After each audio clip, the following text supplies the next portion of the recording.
Joel and the awesome news. The theme of our excerpt this morning, as you've probably worked out from the reading we did, is looking at the Good Samaritan and the call that we have in Christ. And so hopefully, Joel, it fits really well with the theme this morning. So I guess as an opening question to ponder, a worry that may bug us from time to time in our lives is that we may often doubt whether we're really on the right track into getting into God's kingdom. Or alternatively, we may ask ourselves in moments of reflection whether we're really following Christ.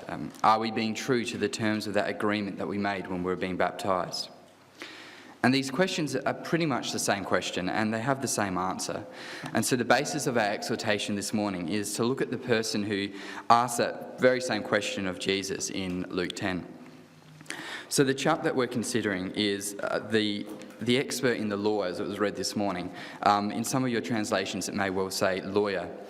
Expert in the law is probably the better way of translating it.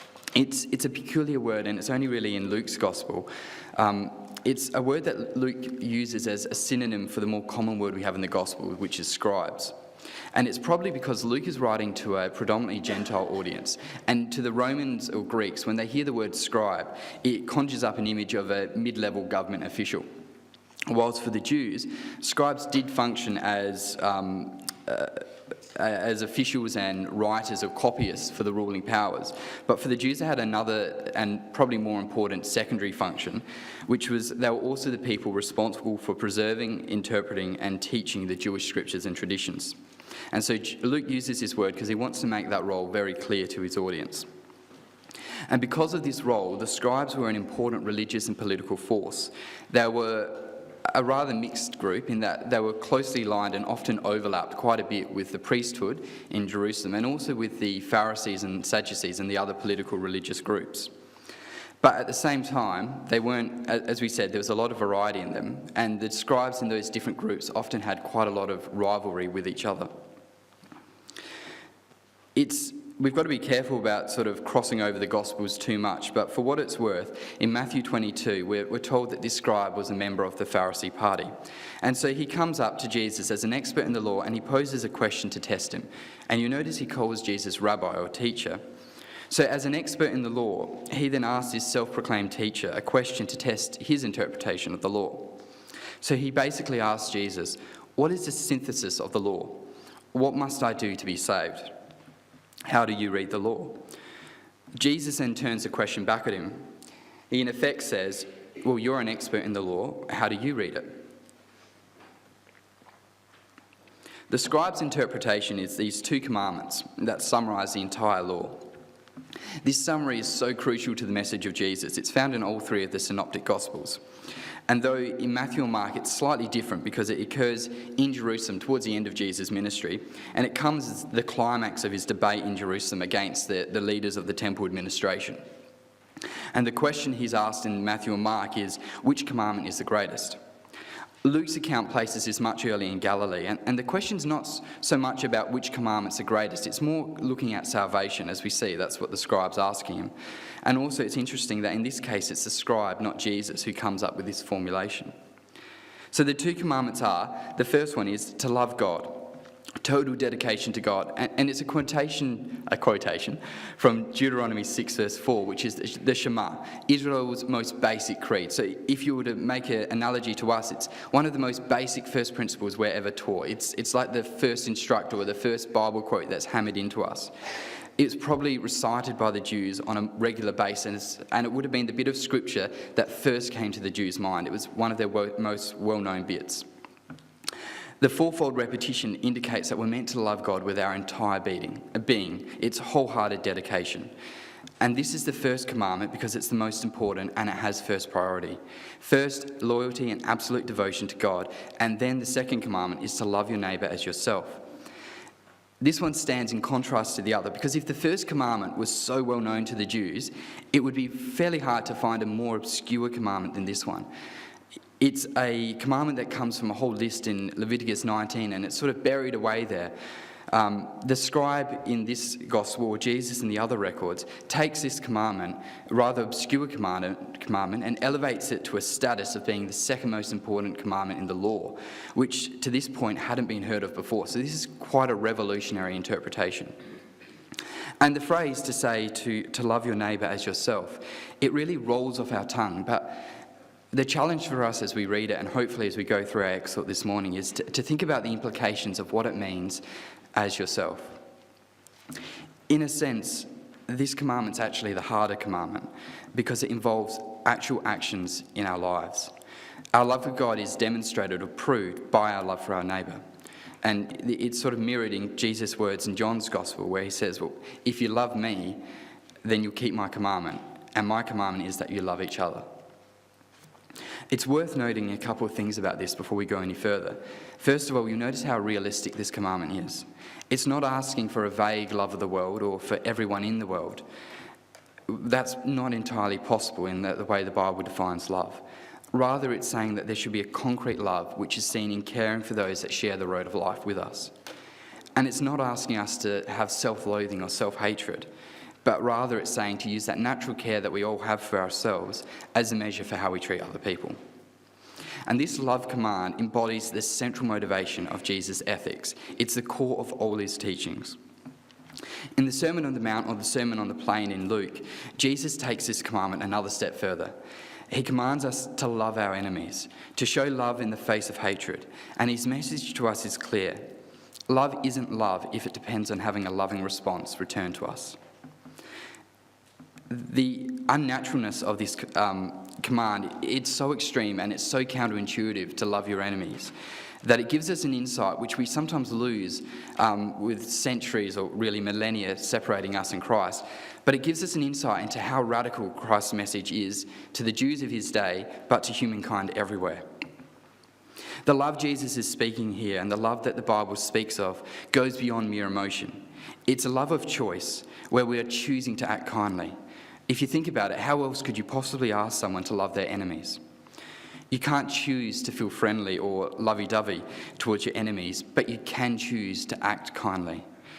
It's a love when we don't feel like loving. It's a self-sacrificial love. And it's a love that's naturally expressed by God, but not so much by men and women. In short, it's a love that we don't naturally have. And in a sense, you could call it's a divine love. So my point out of this is that love is three things. It's a choice, it's above all selfless, and again, above that, it's an action, and it's only seen in action. And whilst love is seen in some of the greatest acts of kindness, such as someone giving all they have to the poor, or someone dedicating their life to mission work, or for Christ is, I guess, the ultimate example of dying on the cross for us, love is also seen in the simplest moments of everyday life. It can be something as simple and perhaps trivial as letting someone pull out in front of you in traffic. It can be simply buying a work colleague coffee. It's a card or that cake that no one expected. It's choosing to be patient and kind when you've been interrupted. It's donating food or clothing or money to a charity or those in need. It's thinking twice before trolling someone online. It's choosing not to retaliate when being trolled. It's giving up your wants, desires, and time to help someone else. Love is a choice we make in every part of our lives, almost every hour of every day. And because it covers every aspect of our lives, it's not a surprise to find that it's such a massive part of Jesus and, in fact, the New Testament's teachings. In all the Gospels, it's presenting it as the core of his teachings, the summary of the law. It's also rephrased as the golden rule, which is to do unto others as you would have them do to you. Paul picks up in Romans 13 where he says, "For the one who loves another has fulfilled the law. The commandments, you shall not commit adultery, you shall not murder, you shall not steal, you shall not covet, and any other commandment there could be are summed up in this word, love your neighbour as yourself. Love does no wrong to a neighbour, therefore love is the fulfilling of the law." So Paul takes what Christ has said and sums it up again. In John's Gospel, because we've been speaking about the synoptics so far, so John's Gospel, he has a version of this which is slightly different. The love that we've had from Jesus in John's Gospel is the measure, the yardstick for the love which we have to show to each other. So we're to love one another as Christ has loved us. And this is the crucial part, it's by showing that love that people know that we're Christ's disciples. It's how we treat each other that defines us as true Christians. That same self-sacrificial love that Christ showed to us. And if we go to Matthew 24, this is what, from the parable, God is looking for on the judgment day. The parable of the sheep and the goats. In this parable, the verdict is entirely dependent on how you and I have treated others, especially the most insignificant of those we meet. So going back to our question we sort of posed at the start, are we on the right track to the kingdom? Am I showing love is really the answer. What are our fruits? Love is what makes us a Christian, and it's our actions that define us.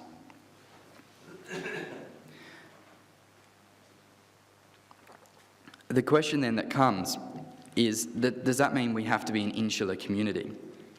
Are we to just show love to one another, to other believers? And the question that naturally leads on, particularly in Luke's Gospel, is, after all, who is our neighbour? So in Luke's record, the scribe asks this, wishing to justify himself, you notice, which means he wanted to make himself look good.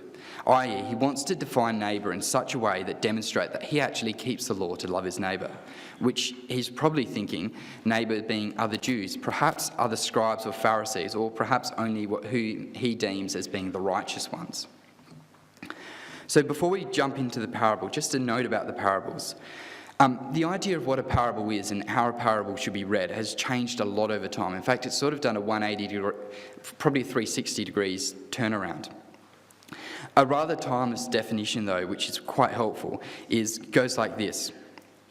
At its simplest, a parable is a metaphor or a simile drawn from nature or common life that arrests the reader by its vividness or strangeness and leaves the mind in sufficient doubt about the precise application to tease you into active thought.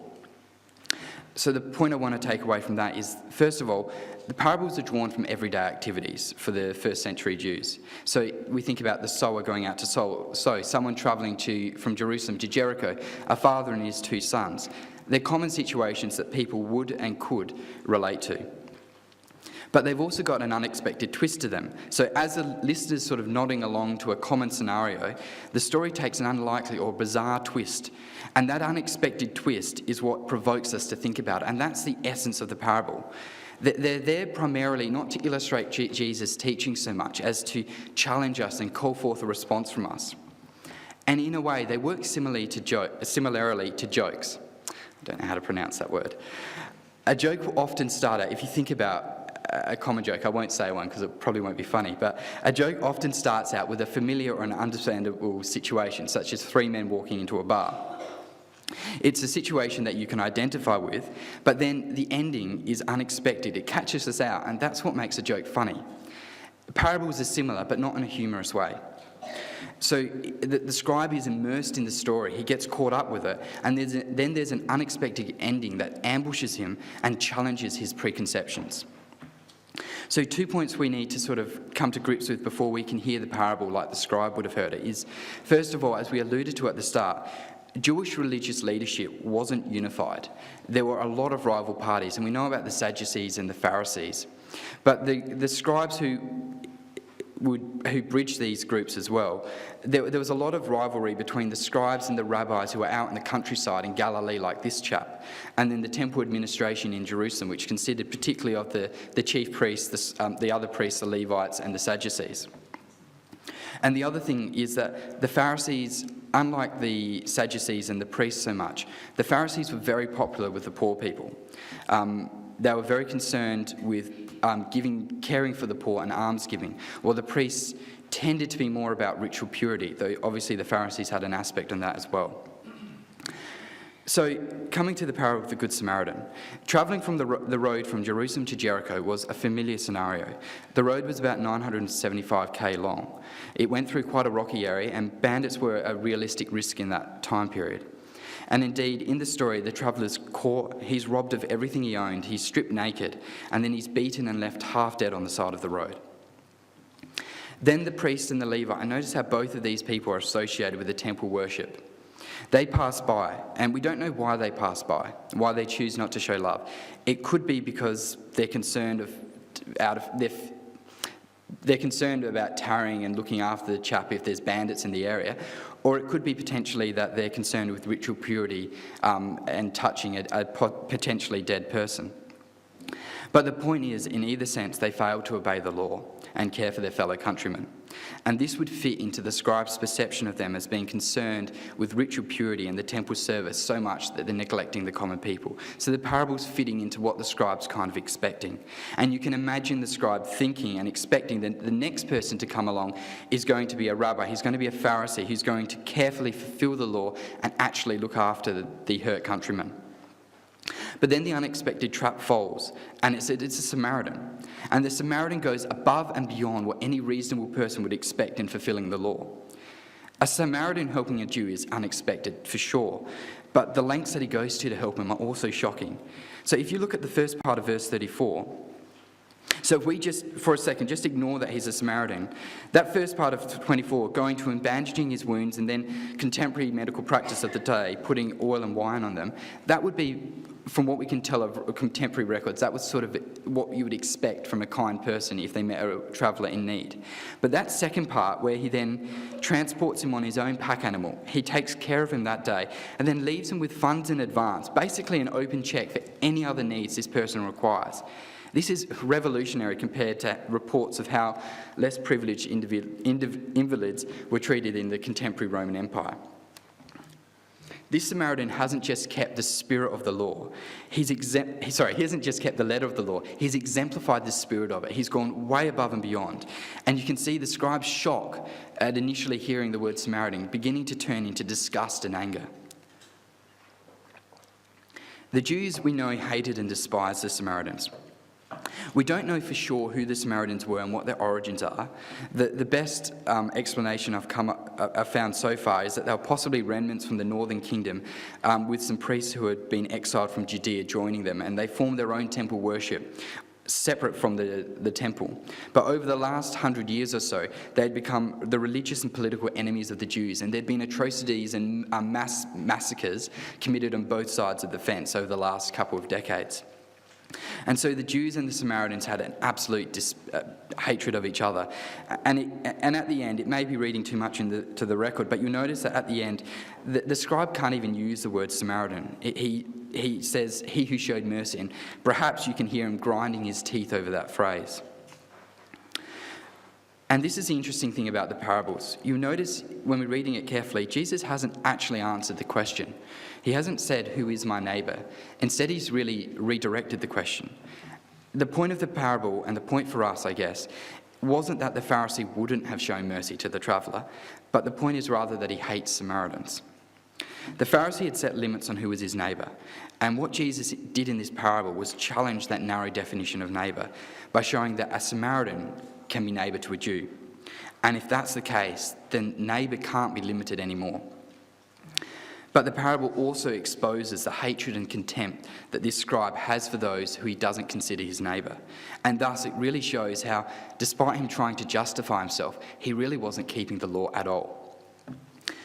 There is a danger for us to be insular and to do good with our own community only. And it's not... I was going to say it's not necessarily a bad thing. What I mean to say, it's actually a fairly natural human thing to do, to group together with those whom we have things in common with.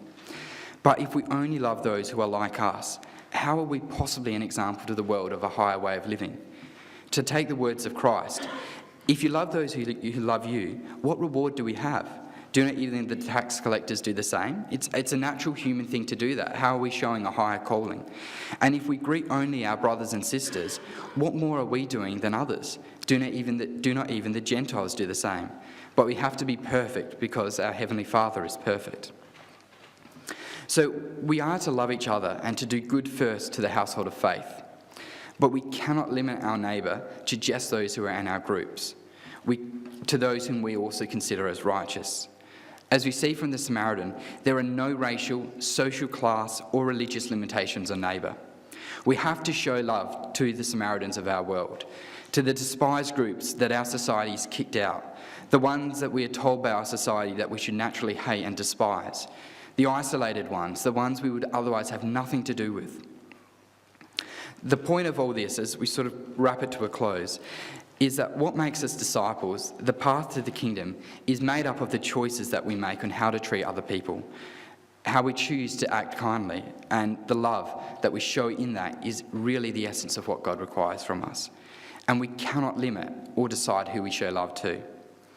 Now, the danger in this, and this is particularly true for me, is that this sounds quite warm and fuzzy, and I do promise I haven't been hugging trees the last couple of weeks more so. But the danger for me, and maybe for you as well, I can only really speak for myself, is that when I hear this, or when I read Jesus' commands to love, I read them, I understand and agree with them, and the noble sentiment of it makes me feel good and satisfied inside. There's something clean and wholesome about Christ's words. It's, if you like, intellectually satisfying, and that's a good thing. But the danger is that we can be satisfied with just that, or I can be satisfied with just that, and never actually take it any further. So a moment where this hit me, it was a couple of days ago when I was prepping this exhort. I gave the same exhort, or a similar version of it, a couple of months ago at Burnside. And I remember thinking at the time how much these words struck me and how much I wanted to make a change and how much I agreed with the sentiments of what Christ was saying. But a couple of days ago when I was looking at this, it was struck me that I haven't actually really changed at all. I sort of listened to those words, I felt them go down, I agreed with them, I liked them, but it didn't lead to any lasting change in my life. I never pushed myself to go beyond those noble sentiments to actually work it out in the nitty-gritty parts of my life. Now, this might not be the best time to do it during the emblems. There may not be enough time during that. But what I want to challenge you to do today, as sort of a thought to leave with you, is that if you were to retell the parable in your own life, so if you were to reconstruct that parable and make it a 21st century parable, how would it go? Who would be the characters in that parable? And above all, who would be your Samaritan? And the question we have to ask ourselves, and I ask myself, is, have we put limits on who I consider my neighbour? Am I going to the same extreme extents of exemplifying the spirit of the law that the Samaritan showed in caring for other people, going above and beyond what would be reasonably required of me? Am I showing love to those who despise me? Am I showing love to those who would naturally treat me as their enemies? So that's the thought I wanted to leave with you today. And I urge you to try and make these thoughts go beyond a noble sentiment to actually live out in the nitty-gritty details of our lives.